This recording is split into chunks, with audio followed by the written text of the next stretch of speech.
Birleşken Devletler Teşkilatı'nın terörlükle qarşı turuş işlariga mas'ul muavin baş katibi Rusiyalik diplomat Vladimir Voronko Xitoyning taklifiga binoan 12 iyundan 15 iyungacha Beyjingda va Sharqi Turkistonda ziyoratda bo'lgan. Uning ziyaratidan burun Amerika va bir qism kishilik huquq tashkilotlari uning ziyaratining muvofiq bo'lmaydiganligi, bu ziyoratning Xitoyning Uyg'ur va boshqa musulmonlarga qaratayotgan zulmlarini yo'lliq ko'rsatib qo'yish xavfi borligi haqida ogohlantirgan edi. Yegilishicha, u Xitoy muavin tashqi ishlar ministri Li Yuchen qatorliqlar bilan ayrim uchrashib, Xitoy bilan Birlashgan Davlatlar Tashkilotining terrorizmga qarshi turish hamkorligi haqida cho'nqur fikr almashtirgan. Misrning tunji xalq tarafidan saylangan davlat raisi Muhammad Mursi sudda vafot bo'ldi. Misr davlat televiziyasining xabar qilishicha, sobiq prezident Muhammad Mursi sud maydonida hushidan ketgandan keyin vafot bo'lgan.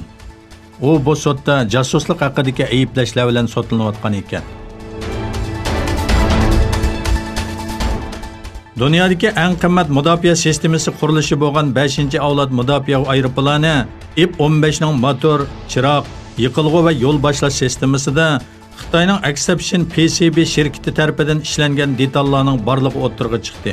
Bu xabarning o'ttirg'i chiqishi Angliyada kishilarning diqqatini tortdi. Angliya taratqullari yaqindan buyon o'ttirg'i chiqqan Xitoy jasuslik faoliyatlari talash tortishini eslatib, buning bir vahimalik ahvol ekanligini xabar qildi. İsrail Baş Ministri Netanyahu İranning 10 kun ichida uran qo'yildirish cheklamasidan ishib ketadiganligi haqidagi bayonotga qarata İranga embargo yurgizdiganligini aytdi. Yegilishicha, İran uran qo'yildirishda 300 kilogramlik yuqori chekdan ishib ketish uchun ta'tir sanashni boshlagan bo'lib, 10 kun ichida ishib ketadiganligini e'lon qilgan.